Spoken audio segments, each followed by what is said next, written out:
Ndabashuhuje inshuti bavandimwe mudukurikiranye kuri iyi channel ya YouTube. Greet you friends, people who are following us on this YouTube channel.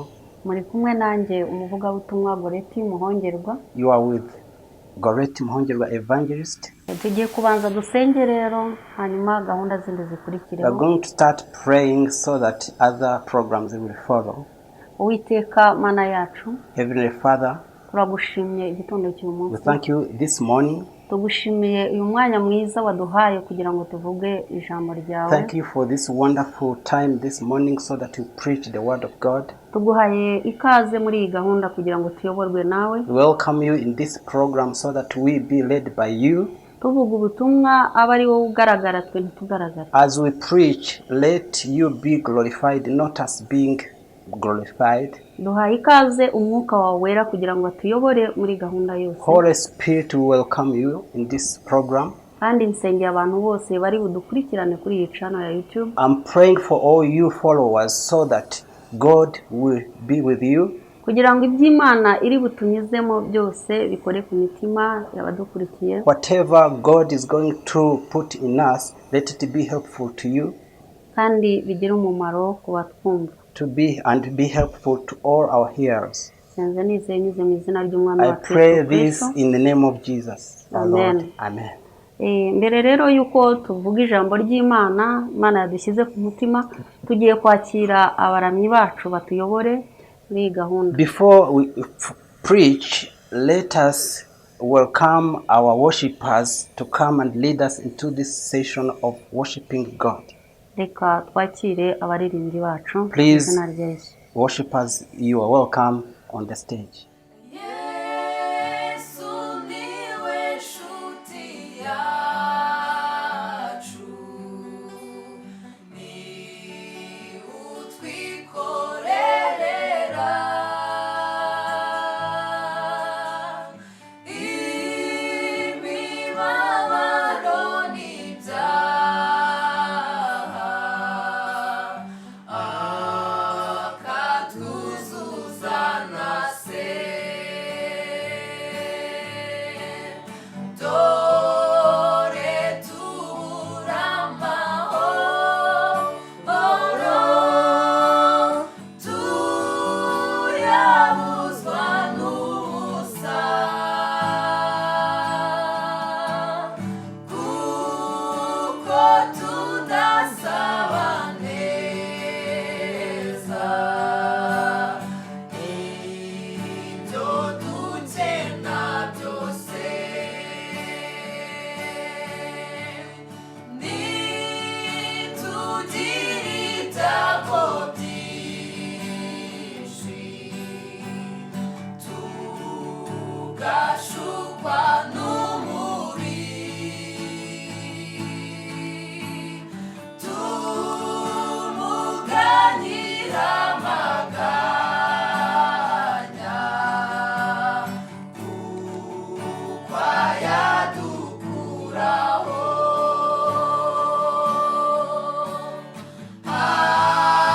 do.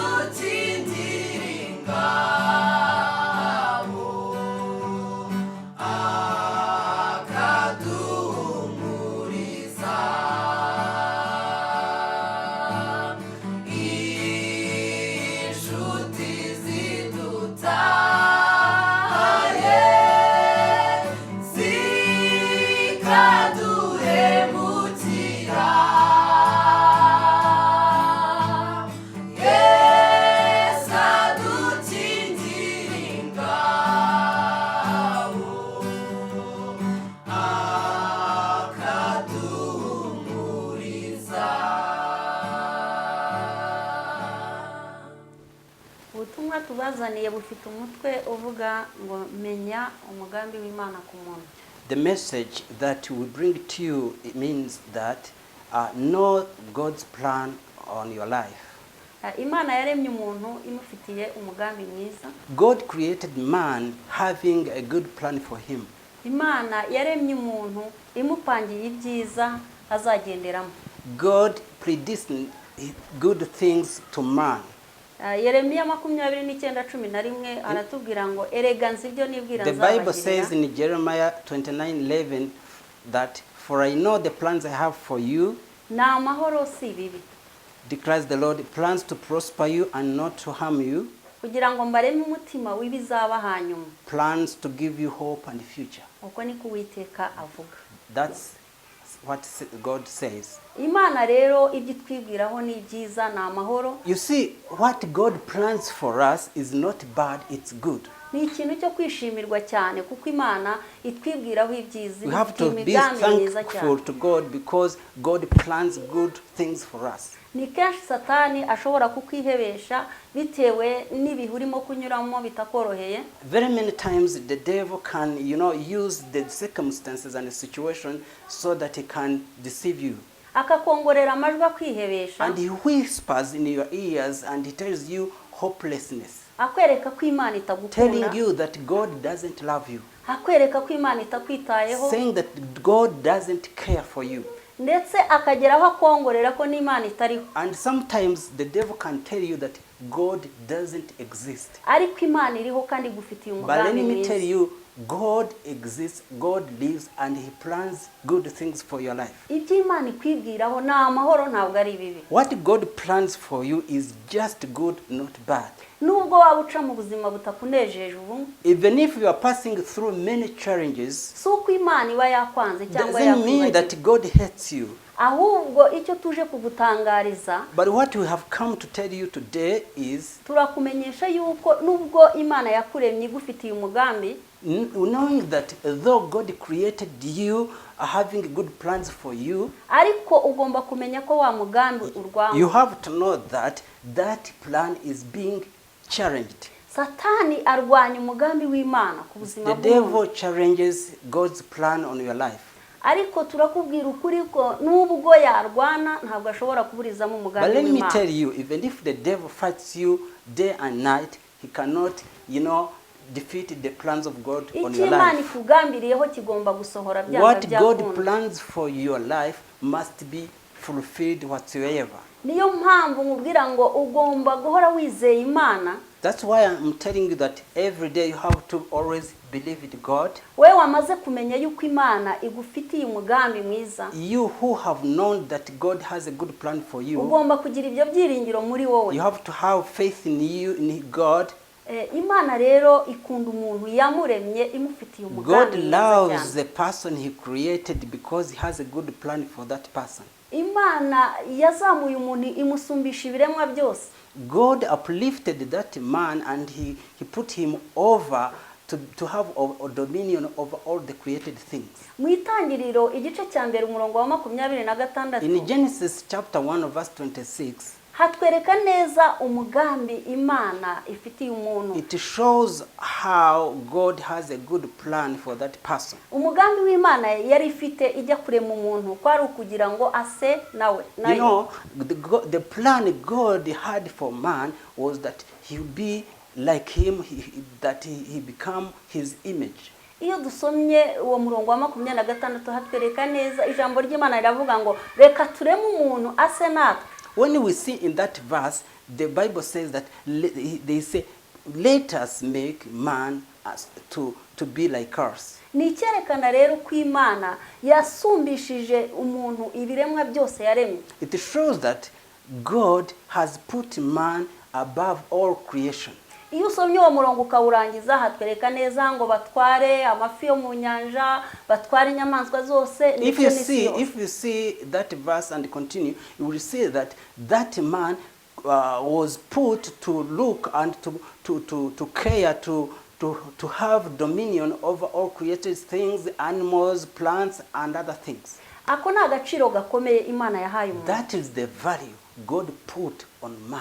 Ariko twisanga Satani yadushukashutse akatwereka ko ntacyo turi cyo. But we find ourselves ruled by the devil, and he tells that we are nothing. Natwe ugasanga twisuzuguye. And we find that we minimize ourselves Bitewe n'ibyo Satani because atwongorera. of the devil's whispering to our ears. Ariko wowe udukurikirana But I turagira ngo tell you, umenye ukuri You who is k'umugambi following us, w'Imana you have to igufite. know the plans of God upon your life. Cyangwa umenye icyo Imana yari igambiriye mu kukurema. And also you have to know what God had planned on your life before he created you. Iyo wamenye ukuri kwa kuri kubasha kukubatura. When you have known that truth will set you free. Ukabasha kuburana uburenganzira bwawe cyangwa kubugaruza ubwo wari warambuwe na Satani. So that you demand your rights which the devil took away from you.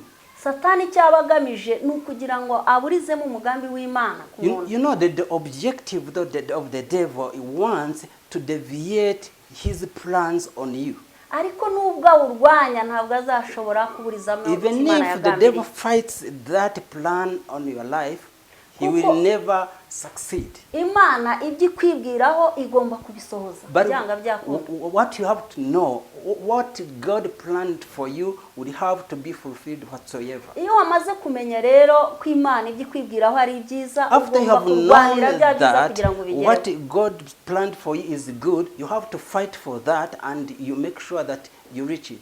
Ntabwo ugomba kwemerera Satani Don't allow kugira ngo the devil akuvutse umugambi To w'Imana. deviate you from the plans of God. Ugomba gukora ibishoboka byose nawe ugakora ibyo Imana igushakaho ukagendera muri wa mugambi You have to Imana work hard yakuremye. so that you do the right things, so that you walk in his plans. Satani yabona ugiye kugera ku mugambi w'Imana, When the devil arakudeveye, sees that you are going to reach that plan, he deviates you. akagukura mu bushake He bw'Imana kugira ngo deviates you utagera kuri wa from his mugambi, plan so that you don't reach your destiny.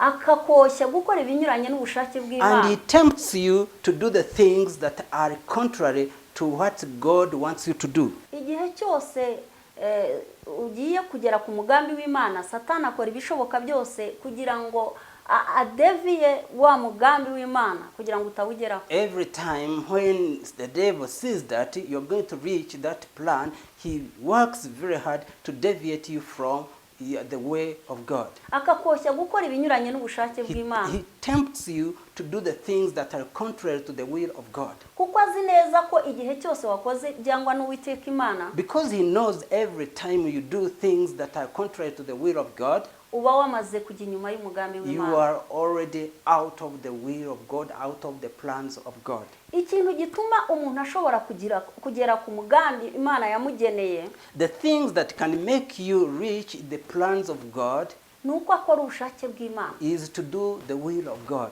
Niba Imana yanga icyaha nawe ukirinda icyaha. When God hates sin, you have to also to hate sin. Ariko twisanga Satani yatwoheje akatwoshya gukora ibibi. But we find ourselves, the devil has tempted us, and we commit sins. Igihe twumviye amajwi ya Satani rero tugakora ibyangwa n'Uwiteka Imana, After we have heard and obeyed the voice of Satan, tayari tuba twavuye muri wa mugambi already w'Imana. we are out of the will of God and the plans of God.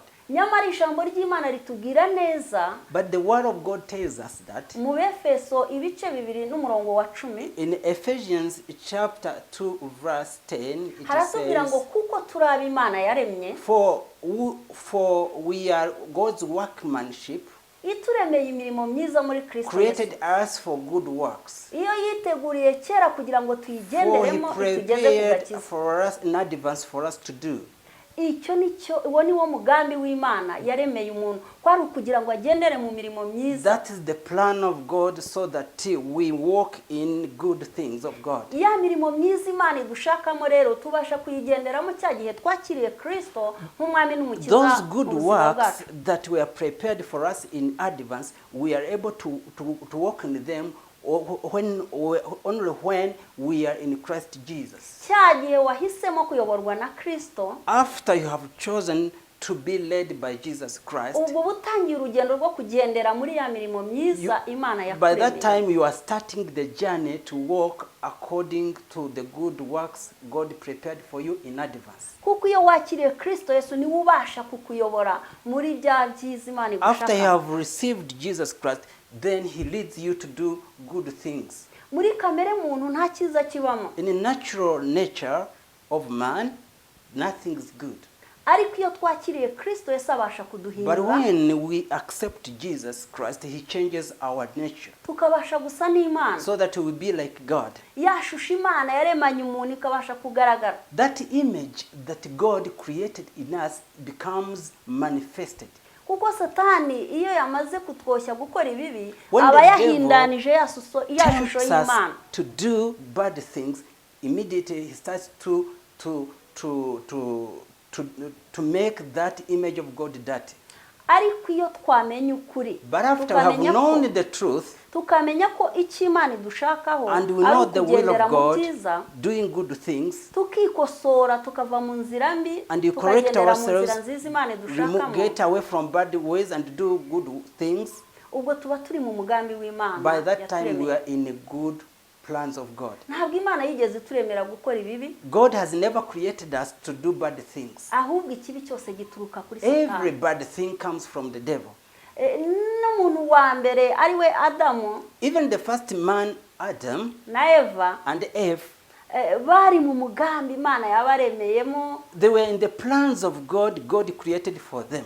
ariko icyaha kimaze kubinjira, But Satani when amaze the sin kuboshya kugomera entered and the Imana, devil tempted them to disobey God, bavuye mu mugambi w'Imana. they got deviated from the plans of God.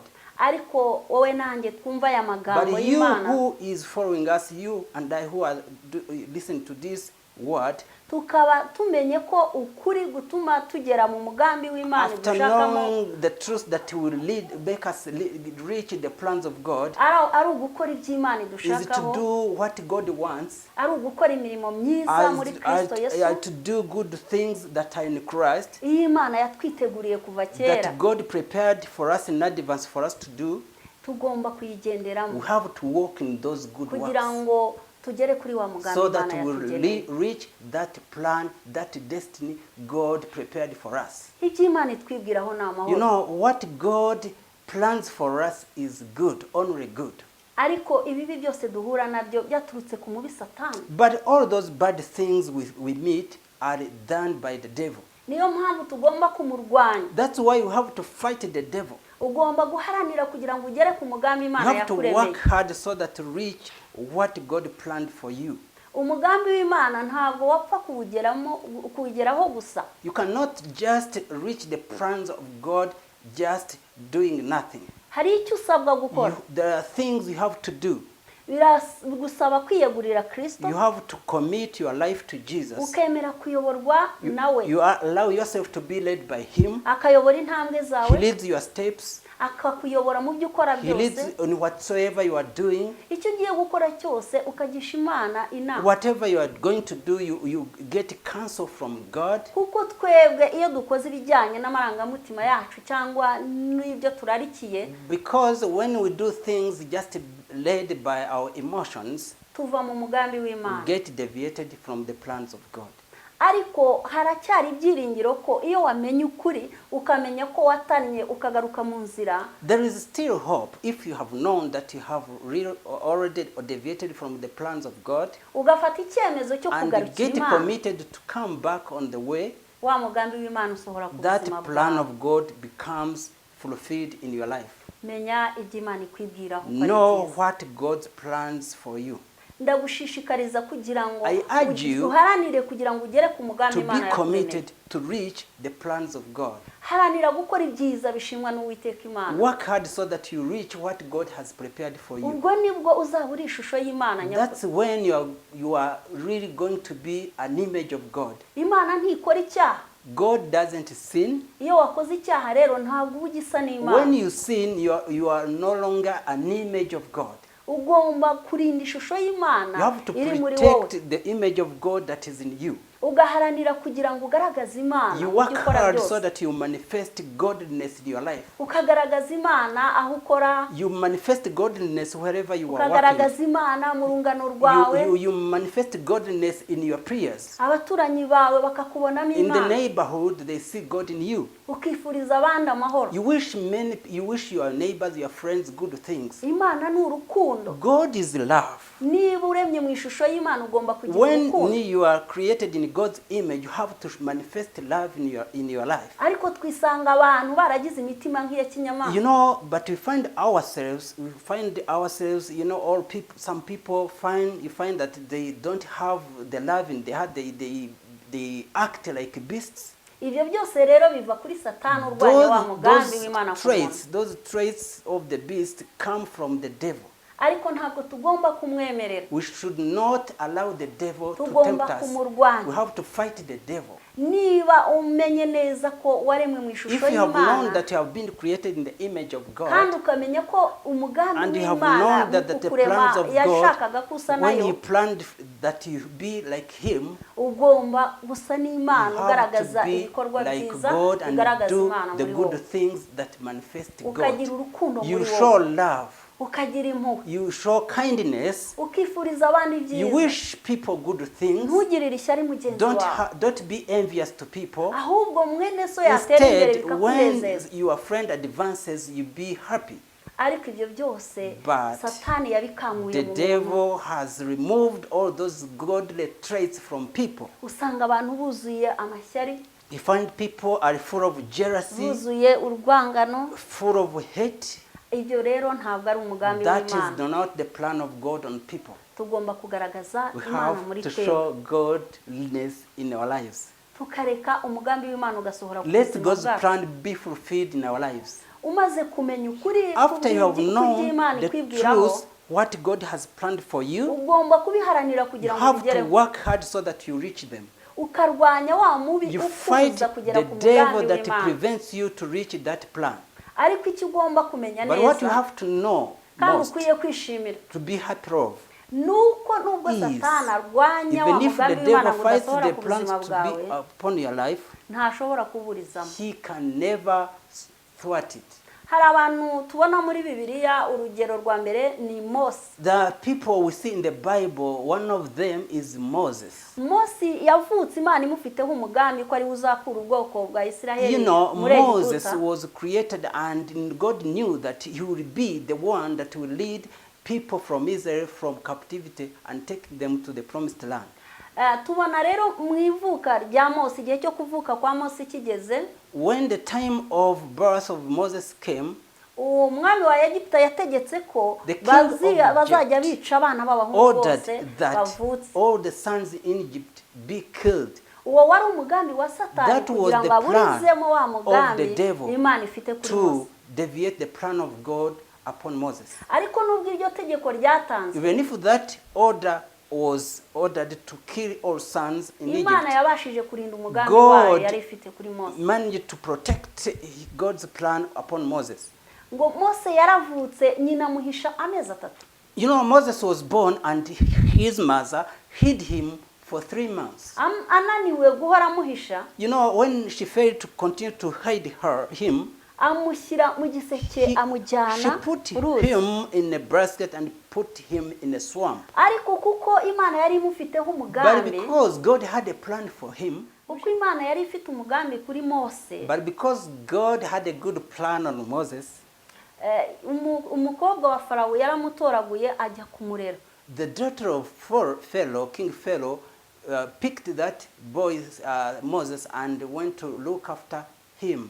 Ibyo byose byabereyeho kugira ngo wa mugambi uzashyirwe usohoye. That happened because God's plan upon Moses would be fulfilled. Kandi warasohoye nk'uko Imana yari Surely it yarabigambiriye. got fulfilled as God had planned. Niwe washoboye gukura ubwoko bwa Isiraheli muri Moses Egiputa. finally became a leader and he led the Israelites from Egypt, from the land of captivity into the promised land. Urugero rwa kabiri ni Yosefu. Another example is Joseph.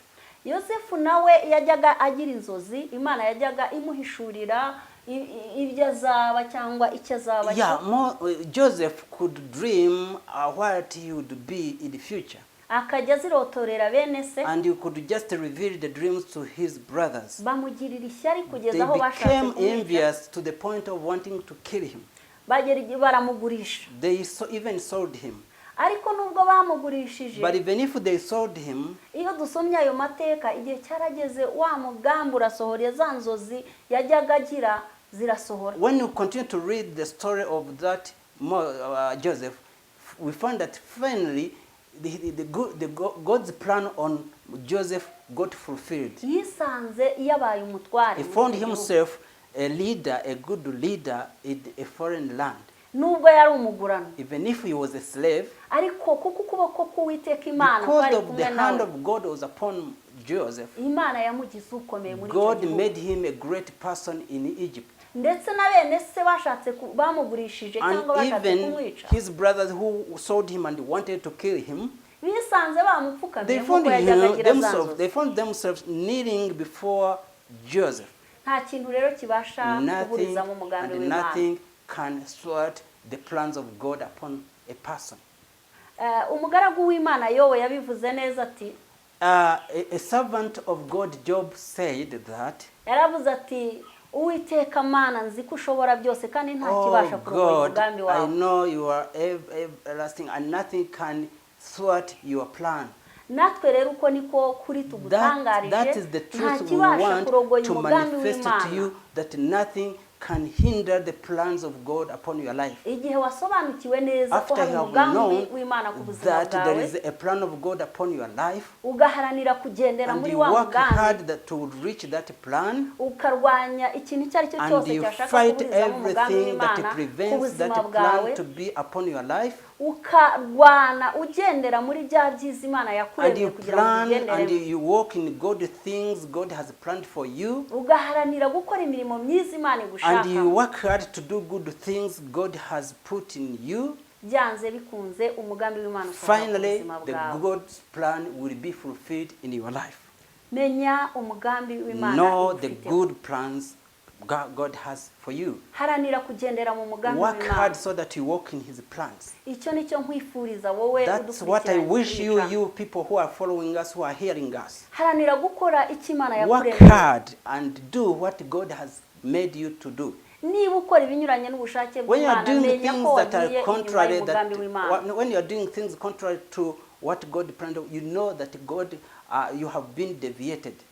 Dusoza rero ubutumwa bwacu, As we conclude this message, ndabifuriza mwese abadukurikiye kuri iyi channel ya I YouTube wish you people who are following us on this YouTube kumenya channel ko iby'Imana to know ibibwiraho ari amahoro what atari God bibi. plans for you is only good, not bad. Umenye niba urimo guhura n'ibibi, umenye ko atari wo mugambi w'Imana ku buzima bwawe.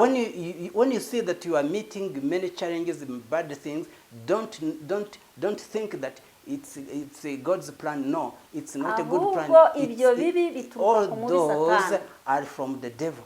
Kandi icyo abagambiriye ni ukugira ngo abuze umugambi w'Imana gusohora ku buzima And bwawe. what the devil wants is to deviate you from the plans of God. Ariko ugomba kumenya ko atagomba kuburizamo umugambi w'Imana, nawe ugasenga kandi ukagerageza gukora ibitunganye kugira ngo wa mugambi ubashe So what you gusohora. have to do is to work hard and make sure that the good plans God has for you should be fulfilled on your life. Uwiteka Imana ibahe umugisha May God ugendera mu bless mugambi you w'Imana. so that may God help you so that you walk in His good plans.